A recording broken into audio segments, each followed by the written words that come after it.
Media map के इस episode में आप सभी का स्वागत है। मैं प्रोफेसर शिवाजी सरकार। आज हम बात करेंगे सबसे पहले महाराष्ट्र की। महाराष्ट्र के चुनाव में क्या हो रहा है, खास करके महाराष्ट्र के चुनाव में जिस तरह के दांवपेच हो रहे हैं। और अब अजीत पवार ने जिस तरह से उन्होंने कहा कि एक मीटिंग हुई थी 5 साल पहले, और 5 साल तक इस बात को छुपाया क्यों रखा गया, चुनाव के वक्त बताने की क्या ज़रूरत थी। क्या ये शरद पवार को बदनाम करने की कोशिश है या क्या है ये? इन सारी गुत्थियों को हम कोशिश करेंगे कुछ सुलझाने की और महाराष्ट्र के चुनाव को समझने की।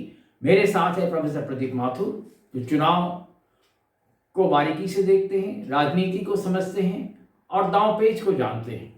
प्रोफेसर माथुर, जिस तरह से अभी अजीत पवार ने किया या उनसे करवाया गया कि 5 साल पहले वो अदानी से मिले थे, उनके साथ शरद पवार थे, एनसीपी के और कई नेता थे, और चुनाव के ऐन वक्त पर इस तरह का ऐलान करना कि चुनाव जबकि बस कुल हफ्ते भर बाद ही होना है, तो इसका क्या मतलब होता है? वैसे भी महाराष्ट्र के चुनाव में जो अगर हम देखें, वहाँ की जो फिजा जिस तरह की है और जिस तरह से बीजेपी के अंदर अपने में इतनी सारी टसल है कि बीजेपी खुद अपने आप में परेशान है, और उस ऐसे वक्त पे इस तरह की बातें करना 5 साल पहले की, और जिसका जो मतलब है साफ दिखता है, तो क्या पूरी राजनीति या तो इतनी घटिया हो गई है या क्या सारी कुछ जो है सिर्फ पैसे के ही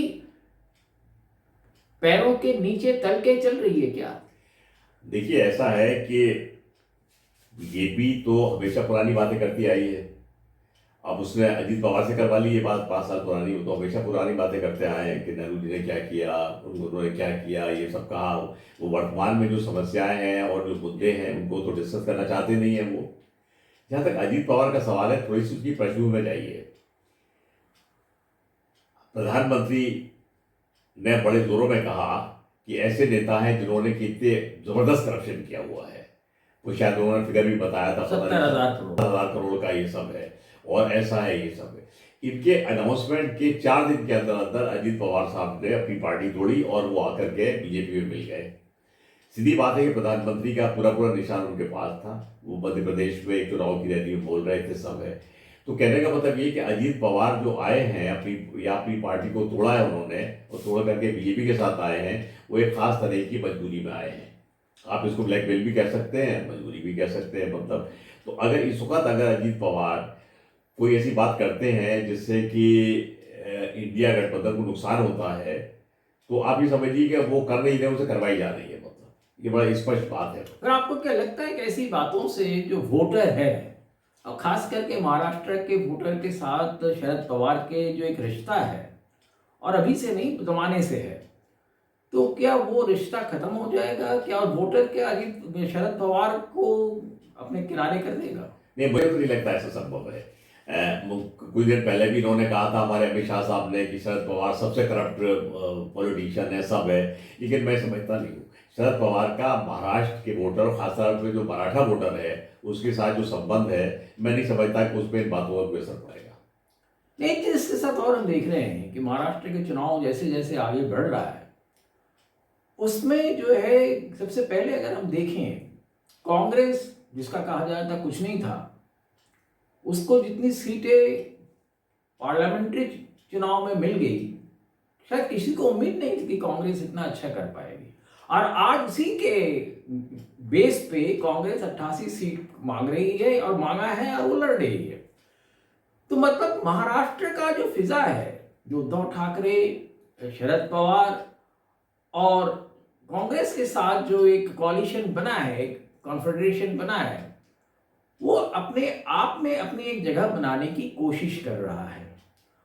और ये कोशिश हो रही है, खास करके महाराष्ट्र के लिए कहा जाता है कि महाराष्ट्र शिवाजी का राज्य रहा है, और शिवाजी की जो नीतियां हैं और उनके जो खास करके जो एक ऑनेस्टी और इस तरह की जो परसेप्शन है उस पर चलती है।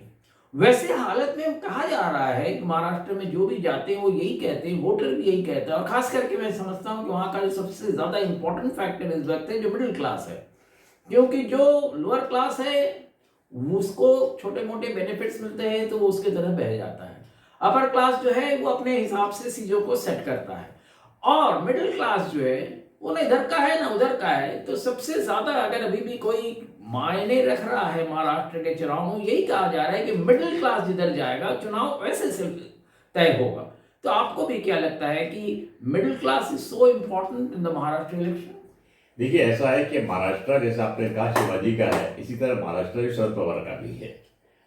और मैं समझता हूँ कि क्लास की जहाँ तक बात की जाए, उसमें आपको मुंबई को सारे महाराष्ट्र से अलग करना चाहिए। जो बात आप कह रहे हैं मुंबई के संदर्भ में बिल्कुल ठीक है, वहाँ एक मिडिल क्लास है, एक अपर क्लास है और एक लोअर क्लास है, क्योंकि आम आदमी जो है वो अपने किसी तरह से अपना पेट भर रहा है वहाँ पर सब कर करा के। लेकिन अगर आप मुंबई को हटा दें, और मुंबई की शायद 36 सीटें हैं, उनको हटा दें, तो महाराष्ट्र की बाकी सीटों पर जो है ये क्लास वगैरह वाली बात जो है, मैं समझता हूँ ये बहुत ज़्यादा अहम नहीं है। वहाँ पर जो है एक मराठा सेंटीमेंट है, ये सब है। और इसके साथ साथ और जैसा वहाँ पर आप समझते हैं कि ये अनुसूचित जाति का है, शेड्यूल ट्राइब का वहाँ पर एक काफ़ी बड़ा वो रहा है, अम्बेडकर का, रहा है। अम्बेडकर के अम्बेडकर साथ वहाँ से आए हैं, हम सब जानते ही हैं। नवबद्ध जो है उनका एक अपना सब है, वहाँ का रहा है। मैं समझता हूँ कि वो जो है मुंबई के बाहर जो है it is the usual caste system, जो कि वहाँ के महाराष्ट्र की पॉलिटिक्स को आगे करेगा। एक बात मैं और कहना चाहता हूँ कि एक बात हमें समझनी चाहिए कि महाराष्ट्र ट्रेडिशनली कांग्रेस का राज्य रहा है, और जो शरद पवार है ये भी कांग्रेस के ही हैं। मतलब इनके डिफरेंसेस हुए सोनिया गांधी से, तो इन्होंने अपनी अलग पार्टी बना ली, लेकिन शरद पवार जो है पूरी तरह से आत्मा के साथ कांग्रेस ही है। ये है। तो कांग्रेस की अब महाराष्ट्र में जड़ें बहुत गहरी हैं, और जैसा भी आपने देखा लोकसभा के चुनाव में कांग्रेस जो है जबकि थी, मतलब वो थी नीचे से उभर के आई और सबसे ज्यादा सीटें उसने जीती। इसके साथ एक चीज और है, आपने जो सारी बातें कही है महाराष्ट्र में कई फैक्टर्स हैं वो सही है, पर एक जो महाराष्ट्र के जो मराठा सेंटिमेंट्स को सबसे ज्यादा चोट पहुंचा रहा है वो ये है कि महाराष्ट्र से कई बड़े कंपनियों का, जो सरकारी कंपनियां थी या सरकारी संस्थान थे, उनके हेडक्वार्टर्स जो है या उनके जो पूरी कंपनी की कंपनी है वो बॉम्बे या महाराष्ट्र से हटा के गुजरात ले जाया गया है। तो ये जो, क्या आपको लगता है कि इस तरह की जो चीजें हो रही है, जो महाराष्ट्र को एक लोगों के दिल में ये हो रहा है कि महाराष्ट्र को जो है जो उनके पास है उसको से उनको जो है वंचित किया जा रहा है, तो क्या ये सेंटिमेंट वहां कुछ काम करेगी? नहीं, मैं समझता हूँ ये सेंटीमेंट बहुत काम करेगा, क्योंकि गुजरात और महाराष्ट्र में एक तरह की इकोनॉमिक राइवलरी शुरू से रही है। और मैं समझता हूँ इसी सेंटीमेंट की वजह से जो पिछले चुनाव हुए उसमें बीजेपी गठबंधन को इतनी बुरी हार महाराष्ट्र में झेलनी पड़ी। तो मैं समझता हूँ कि ये सेंटीमेंट से बहुत काम किया है, और इसी सेंटीमेंट की वजह से जो है जब बीजेपी को वहाँ पर काफ़ी ज़्यादा नुकसान हुआ है। अब इन लोगों का प्रयास है बीजेपी के लीडर्स का कि इस सेंटीमेंट को ये झुटला करके पूरा वही हिंदू मुसलमान का जो उनकी राजनीति है पोलराइजेशन के पॉइंट को आगे बढ़ाया जाए, लेकिन ये कितना सफल होगा। नहीं, इसमें एक चीज और आ रही है कि बीजेपी के अंदर जो है, अगर नागपुर में आप ले लें तो नागपुर में भी बड़ी मुश्किल से पार्लियामेंट्री सीट वहां की निकली, और नागपुर में जिस तरह के बीजेपी के वहां पे खास करके लग रहा है कि वहां पे दो जो खास नेता हैं, नितिन गडकरी और फडणवीस, दोनों अलग अलग रास्ते पे हैं और कहीं ना कहीं टकराव के रास्ते पे चल रहे हैं, और बीजेपी इस चीज को समझ रही है। उसके बावजूद जो है कहीं ना कहीं बीजेपी के जो नेता हैं वो कोशिश कर रहे हैं कि फडणवीस को जो है वो सीएम प्रोजेक्ट करें, पर ऑफिशियली वो यही कह रहे हैं कि हम किसी को भी एज चीफ मिनिस्टर प्रोजेक्ट नहीं करना चाह रहे हैं। तो शिंदे जो है, कई बार कहा गया, इधर देखा गया कि शिंदे जो है बीजेपी के कुछ बड़े नेताओं के जो मीटिंग थी उसमें वहां नहीं रहे वो, और शिंदे ने अपने कई तरह से जो है अपना प्रोटेस्ट भी लॉन्च किया। पर इसके साथ साथ एक चीज और हुआ है, जो बीजेपी ने अपने कैंडिडेट्स जो है जो बीजेपी के ही हैं वो अजित पवार के एनसीपी में और शिंदे के जो शिवसेना है उसमें उन्होंने काफी नंबर्स में खड़े किए हैं। शायद उनका मंशा ये है कि किसी चुनाव के बाद अगर कोई ऐसी स्थिति आती है तो ये जो बीजेपी के लोग हैं अगर वो जीत के आते हैं तो वो शायद हट के उन पार्टियों से निकल के आ जाए और एक नए तरह का कॉम्बिनेशन बनाने की कोशिश हो। देखिए, मेरा मानना ये है कि बीजेपी में जो पूरी तरह आरएसएस पृष्ठभूमि के लोग हैं वो तो कहीं नहीं जाएंगे, और उनकी आपस की लड़ाई और नहीं, डिफरेंस वो का जाने की बात मैं नहीं कह रहा हूँ। मैंने कहा नहीं, मैं आपकी बात कर रहा हूँ। नॉमिनेशंस जो करवाए हैं उन पार्टियों से नहीं, करवाए। तो वही मैं आपको उसी बात कर रहा हूँ। तो ऐसा है, वो तो कहीं नहीं जाएंगे, और ये आपस की जो इंटरनल लड़ाई की बातें होती है, अभी तक तो नहीं दिखाई दिया कि इनसे कोई बात बनी हो आगे।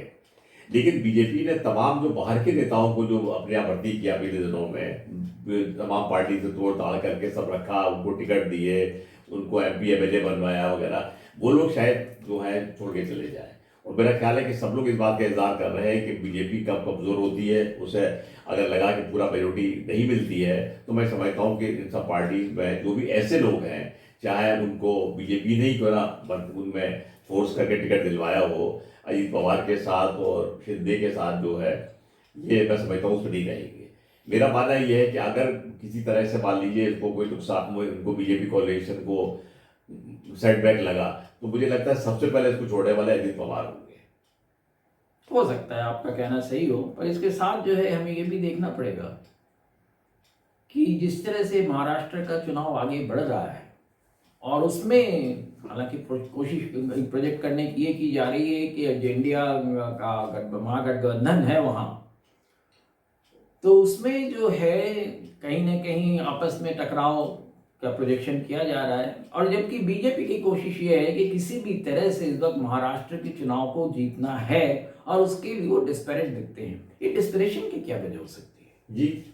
बीजेपी में जो डिस्पैरेशन है कि महाराष्ट्र को किसी भी तरह से हासिल करना है, ये डिस्पैरेशन क्यों है? नहीं, डेस्परेशन तो साफ जाहिर है। महाराष्ट्र देखिए, महाराष्ट्र एक तो यूपी के बाद सबसे बड़ी स्टेट है, उत्तर प्रदेश में उनकी पोजीशन भी कमजोर है। दूसरे महाराष्ट्र की बात यह है कि भारतीय राजनीति का में जो भी पैसा है उसमें अभी भी आधे से ज़्यादा पैसा महाराष्ट्र से आता है, मुंबई से आता है, सब है। तो महाराष्ट्र को तो हर एक पार्टी अपने साथ चाहेगी, और बीजेपी की राजनीति में क्योंकि पैसा बहुत अहम चीज़ है, इसलिए वो तो महाराष्ट्र को हर हाल में जीतना चाहेंगे। उनके लिए महाराष्ट्र बड़ा इंपॉर्टेंट है। दूसरी बात ये कि महाराष्ट्र में जो भी होता है उसका सीधा सीधा प्रभाव गुजरात में पड़ता है, जो कि एक बिल्कुल बगल की स्टेट है और सब है। तो महाराष्ट्र जीतना तो इनके लिए बहुत बहुत ही आवश्यक है। मेरा तो यहाँ तक मानना है कि अगर महाराष्ट्र में बीजेपी को की हार हुई, तो इनकी केंद्र में सरकार बहुत बड़े दबाव में आ जाएगी, और इनको बड़ी मुश्किल होगी सरकार को 5 साल चला पाना। बहुत अच्छी बातें की माथुर साहब आपने। मैं समझता हूँ हमारे जो श्रोता है उनको समझ में आ रही होगी कि किस तरह से ये चुनाव का जो वहाँ का जो राजनीति है किस तरह से चल रही है, और चुनाव के जो नतीजे है कैसे हो सकते हैं, और किन किन मुश्किलों से ये जा सकते हैं, और जनता को क्या क्या मिल सकता है, वो चुनाव के बाद हम देखेंगे। आज यहीं तक। हमारे चैनल को आप सब्सक्राइब करें और इसको लाइक करें। धन्यवाद।